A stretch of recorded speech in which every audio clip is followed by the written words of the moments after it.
नमस्कार, मैं कशिश लाखन और आप देख रहे हैं न्यूज धानी। बढ़ते आज की मुख्य खबरों की ओर।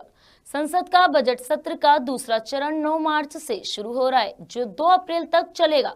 इधर भाजपा और कांग्रेस पार्टी ने अपनी लोकसभा सांसदों को 9 से 11 मार्च तक सदन में मौजूद रहने के लिए 3 लाइन का व्हिप जारी किया है। जानकारी के अनुसार लोकसभा स्पीकर को हटाने के प्रस्ताव पर चर्चा की संभावना है और शायद वोटिंग भी हो सकती है। कांग्रेस ने अपने सांसदों से कहा है कि वह इन दिनों सदन में मौजूद रहे, क्योंकि लोकसभा स्पीकर को हटाने के प्रस्ताव पर चर्चा की संभावना है। वहीं भाजपा ने भी सांसदों को मौजूद रहने का निर्देश दिया।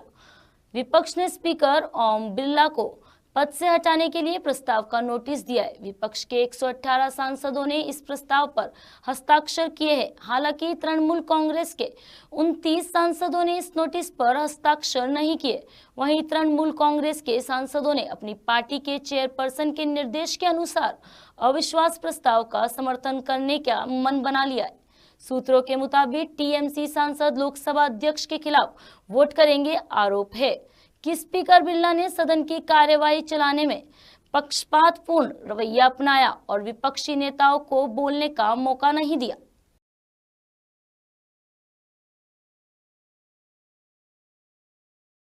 वन टू वन प्रश्नकाल के बाद श्री मलयारासन डी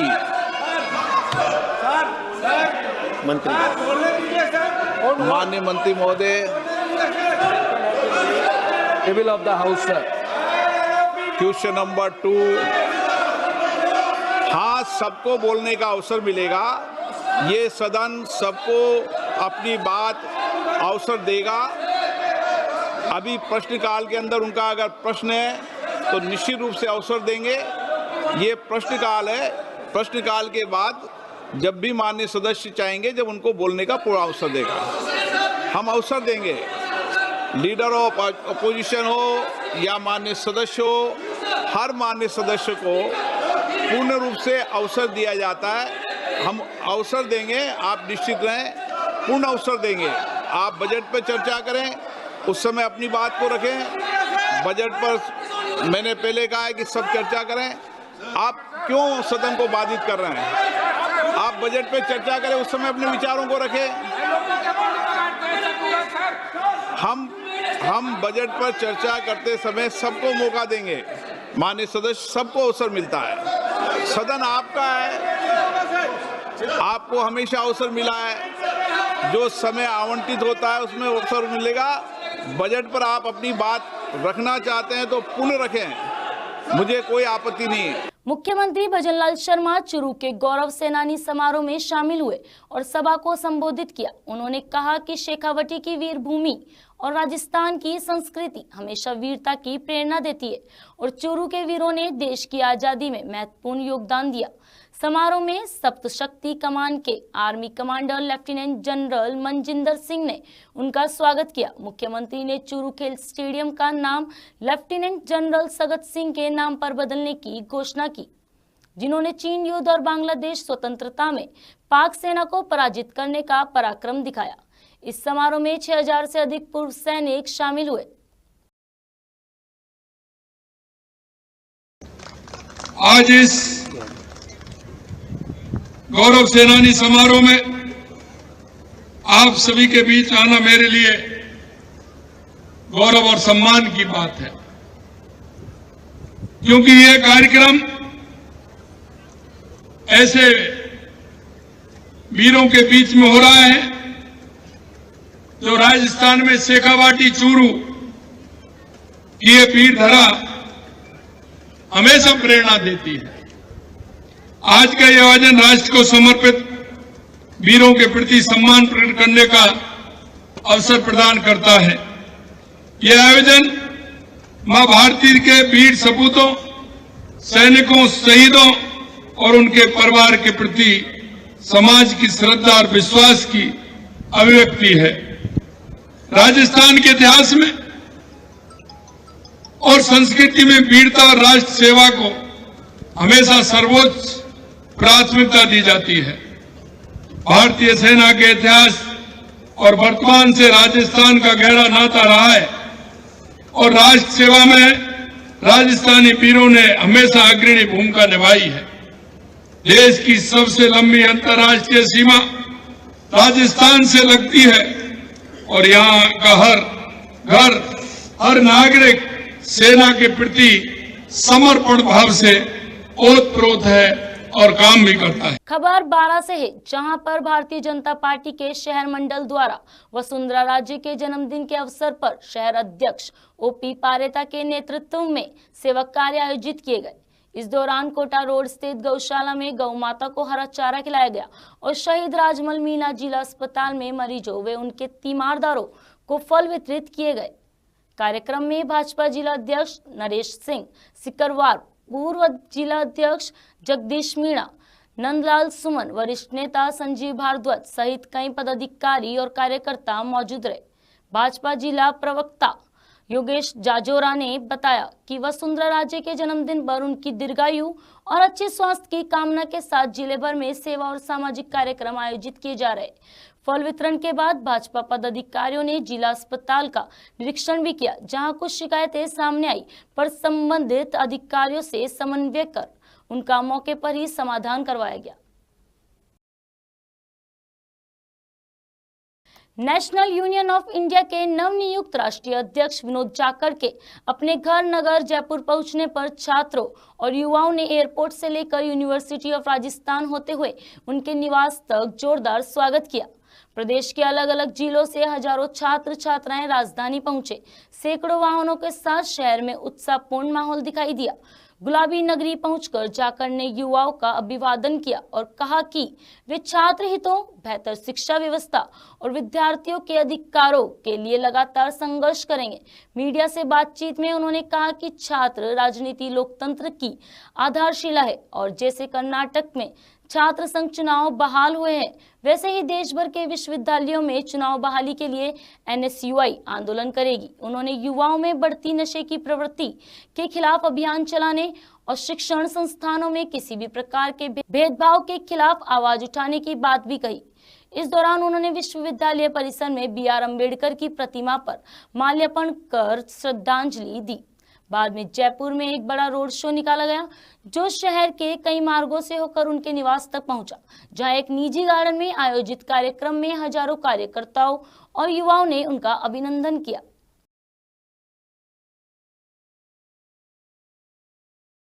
खबर जयपुर से है, जहां पर अंतर्राष्ट्रीय महिला दिवस के अवसर पर विद्याधर नगर स्थित उत्सव मैरिज हॉल में भारतीय जनता पार्टी महिला मोर्चा ने विशेष कार्यक्रम का आयोजन किया, जिसमें समाज के विभिन्न क्षेत्रों में अपनी पहचान बनाने वाली महिलाओं को सम्मानित किया गया। कार्यक्रम की मुख्य अतिथि सांसद मंजू शर्मा रही, जबकि महिला मोर्चा की प्रदेश अध्यक्ष राखी राठौड़ और IPS नीतू चौहान विशिष्ट अतिथि के रूप में उपस्थित रही। कार्यक्रम का शुभारंभ अतिथियों द्वारा दीप प्रज्वलन से किया गया और महिला सशक्तिकरण के महत्व पर प्रकाश डाला गया।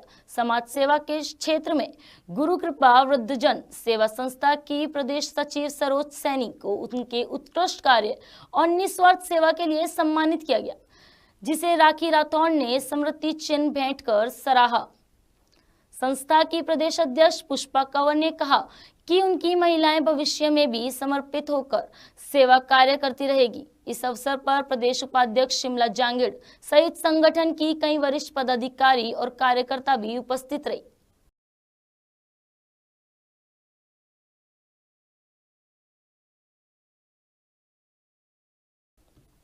अंतर्राष्ट्रीय महिला दिवस के अवसर पर 12 जिले की महिला थाना अधिकारी आशा सिंह की कहानी नारी शक्ति, साहस और आत्मसम्मान की जीवंत मिसाल बन गई है। हनुमानगढ़ विभूषण सम्मान से सम्मानित आशा सिंह ने वर्ष 2015 में राजस्थान पुलिस में भर्ती होकर 12 जिला के कोतवाली, सदर, किशनगंज और महिला थाना सहित विभिन्न पदों पर अपनी सेवाएं देते हुए ईमानदारी, कर्तव्यनिष्ठा और स्वच्छ छवि के साथ पुलिस विभाग में विशिष्ट पहचान बनाई है।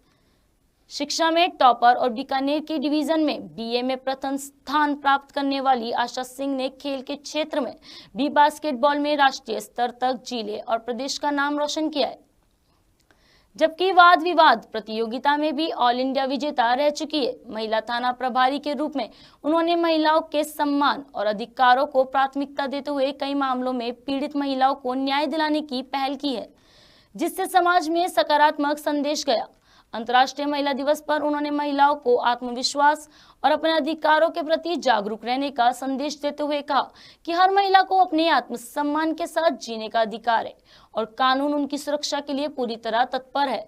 अपनी बहादुरी, दृढ़ निर्णय क्षमता और महिलाओं के अधिकारों के लिए लगातार आवाज उठाने के कारण आशा सिंह एक मजबूत और प्रेरणादायक महिला अधिकारी के रूप में अपनी अलग पहचान रखती है और ये साबित करती है कि नारी सिर्फ घर की शक्ति ही नहीं बल्कि समाज और व्यवस्था की मजबूत आधारशिला भी है।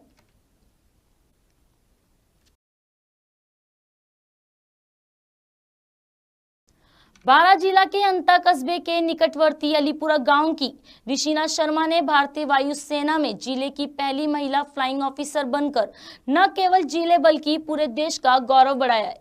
ऋषिना की प्रारंभिक शिक्षा सेंट पॉल स्कूल से हुई है, जिसके बाद ऋषिना ने 2018 से 2022 में बेंगलोर स्थित नित्य मीनाक्षी इंस्टीट्यूट ऑफ टेक्नोलॉजी से इंफॉर्मेशन साइंस एंड इंजीनियरिंग में बीटेक किया और 2 साल मल्टीनेशनल कंपनी में साइबर सिक्योरिटी ऑफिसर के रूप में काम किया। पढ़ाई के दौरान एनसीसी से जुड़कर सी सर्टिफिकेट प्राप्त किया और देश सेवा के जज्बे के साथ सर्विस सिलेक्शन बोर्ड में भाग लेकर फ्लाइंग ऑफिसर के पद पर चयनित हुई। उन्होंने एयरफोर्स अकेडमी हैदराबाद से 6 महीने का प्रारंभिक प्रशिक्षण और वायुसेना तकनीकी कॉलेज चल्लाहली बेंगलोर से 9 महीने का तकनीकी प्रशिक्षण पूरा किया। 7 मार्च को पासिंग आउट परेड के बाद उन्हें नई दिल्ली में फ्लाइंग ऑफिसर के रूप में नियुक्त किया गया। उनके पिता हरीश शर्मा राजस्थान राज्य विद्युत प्रसारण निगम बारां में सहायक अभियंता और मां नीलम शर्मा राउम स्कूल संदुलक बारां में वरिष्ठ अध्यापिका है। ऋषिना की इस उपलब्धि पर परिवार, मित्र और अलीपुरा गांव सहित पूरे जिले में खुशी की लहर है। मैं अपनी सफलता का श्रेय अपने माता पिता, भाई बहन, मित्र एवं परिवारजनों को देना चाहूँगी। मैंने अपनी प्रारंभिक शिक्षा सेंट पॉल स्कूल बारां से प्राप्त की। उसके बाद मैंने अपना कॉलेज नित्य Meenakshi institute of technology Bangalore से पूरा किया है। कॉलेज में रहते हुए मैंने एनसीसी सर्टिफिकेट भी प्राप्त किया। फौज ज्वाइन करने का जुनून मुझे बचपन से ही था, हालांकि उस समय एनडीए में लड़कियों की एंट्री नहीं होती थी, इसलिए फिर सेकेंड ईयर में मुझे किसी मित्र द्वारा सीडीएस और एफकैट के बारे में पता चला, जिसकी तैयारी मैंने सेकेंड ईयर से ही शुरू कर दी थी।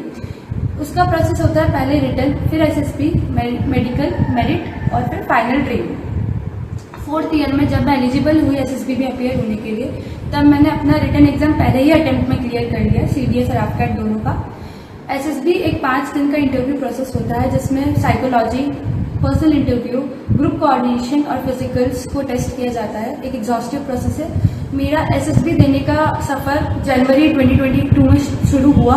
उसके बाद कई विफलताएं मिली। कॉलेज में रहते हुए ही मैंने प्लेसमेंट भी लिया था, तो 2.5 साल मैंने साइबर सिक्योरिटी एनालिस्ट के पद पर एक मल्टीनेशनल कंपनी में काम किया है। एसएसबी एक लंबा एग्जॉस्टिंग प्रोसेस है, कई विफलताएं मिली। उसके बाद फाइनली 12th अटेम्प्ट में मेरा सिलेक्शन हुआ। I got recommended from 1 FSB Dehradun. अंतर्राष्ट्रीय महिला दिवस के अवसर पर बारां जिले के महिला थाने में महिला सशक्तिकरण की एक अनूठी पहल देखने को मिली।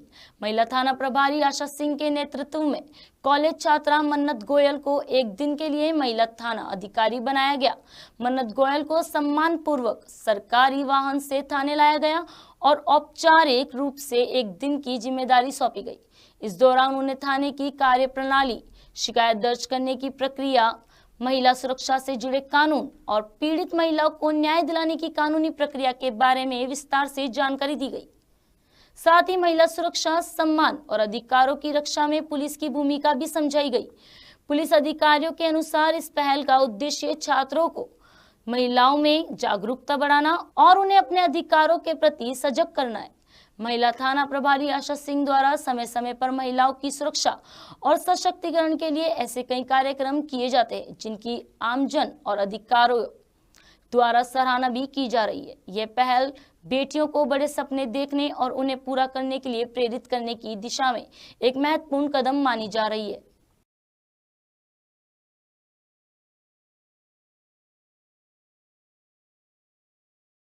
Asha ma'am for giving me such opportunity and trusting me and I have a great learning experience for once day. I have learned a lot in a day, like how SHO works and how everything happens in a police station. And actually, I want to tell you everyone that we are very grateful for having such inspectors, such women inspectors in our district who work day and night for us and for our law and order to be very good in our district. And I'm very thankful for them. I'm very thankful on behalf of all the citizens of district, and happy Women's Day. खबर middle east में चल रहे वार से संबंधित है। Iran में America और Israel की भीषण बमबारी के बीच प्रदेश में कोटा निवासी MBBS छात्र सहित 110 भारतीय विद्यार्थी उर्मिया मेडिकल साइंस यूनिवर्सिटी में फंसे हुए हैं। सभी छात्रों को युद्ध क्षेत्र से सुरक्षित भारत लाने के लिए राजस्थान बीज निगम के पूर्व निदेशक और बूंदी निवासी कांग्रेस नेता चरमेश शर्मा ने राष्ट्रपति द्रौपदी मुर्मू के नाम याचिका दायर की। इसके साथ ही शर्मा ने इस मामले में PM मोदी, विदेश मंत्री S जयशंकर और विदेश सचिव विक्रम मिश्री को अधिकृत शिकायत भेजी। उन्होंने राष्ट्रीय मानवाधिकार आयोग से भी इन सभी छात्रों के जीवन की सुरक्षा के लिए मदद की गुहार लगाई है, ताकि युद्ध प्रभावित क्षेत्र में उन्हें शीघ्र सुरक्षित वापस लाया जा सके।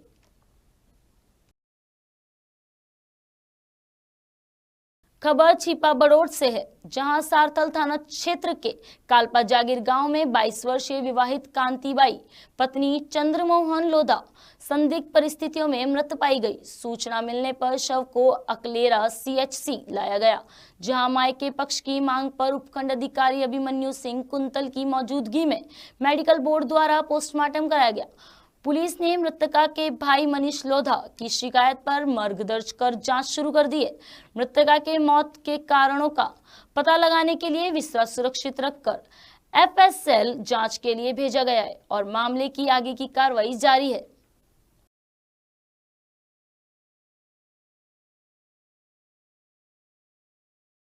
मेहंदी नगरी के नाम से प्रसिद्ध सोजत सिटी में शीतला माता जी के मेले की तैयारियां जोरों पर है। ये मेला प्रतिवर्ष शीतला सप्तमी के अवसर पर बड़े हर्षोल्लास के साथ आयोजित किया जाता है। मेले में स्थानीय लोग और आसपास के क्षेत्र के श्रद्धालु बड़ी संख्या में भाग लेते हैं। वहीं रंग बिरंगी सजावट, भंडारे और सांस्कृतिक कार्यक्रम भी इसकी विशेषता होते हैं। प्रशासन और स्थानीय संगठन मिलकर मेले की व्यवस्था सुचारू रूप से चलाने और श्रद्धालुओं की सुरक्षा सुनिश्चित करने में लगे हुए हैं। बूंदी में NH-52 रेलवे स्टेशन के सामने कैंटीन के बाहर एक सरकारी कर्मचारी के साथ कार सवार 2 युवकों ने मारपीट कर दी, जिसमें कर्मचारी के सिर पर गंभीर चोट आई। घायल कर्मचारी को उसके दोस्तों और सहकर्मियों ने तुरंत जिला अस्पताल के ट्रॉमा वार्ड में भर्ती कराया, जहां पर उसका इलाज जारी है। बावजूद इसके सरकारी कर्मचारी द्वारा सदर पुलिस में रिपोर्ट देने के 2 दिन बाद भी आरोपियों के खिलाफ कोई कार्रवाई नहीं हुई और पुलिस पर्चा बयान लेने तक नहीं पहुंची। आरोपियों ने कर्मचारी को धमकाकर समझौता करने का दबाव डालने की कोशिश की। मारपीट का पूरा घटनाक्रम CCTV में कैद हुआ है, जबकि कर्मचारी के परिजनों ने पुलिस पर निष्क्रियता का आरोप लगाया है। खबर शाहबाद से है, जहां पर बालाचार के पास NH-27 पर अचानक कार के सामने गाय आ जाने से हादसा हुआ, जिसमें एक ही परिवार के 5 लोग घायल हो गए और कार सवार निरंजन की मौके पर मौत हो गई। मृतक के 2 पुत्री वर्षा और कोमल, पुत्र गौतम सिंह और पत्नी कविता गंभीर रूप से घायल हुए, जिन्हें एम्बुलेंस से अस्पताल पहुंचाया गया। अस्पताल में घायलों का इलाज जारी है। हादसे की जानकारी मिलने पर CO रिचपाल मीणा, BCMO शेख आरिफ और केलवाड़ा थाना पुलिस मौके पर पहुंचे।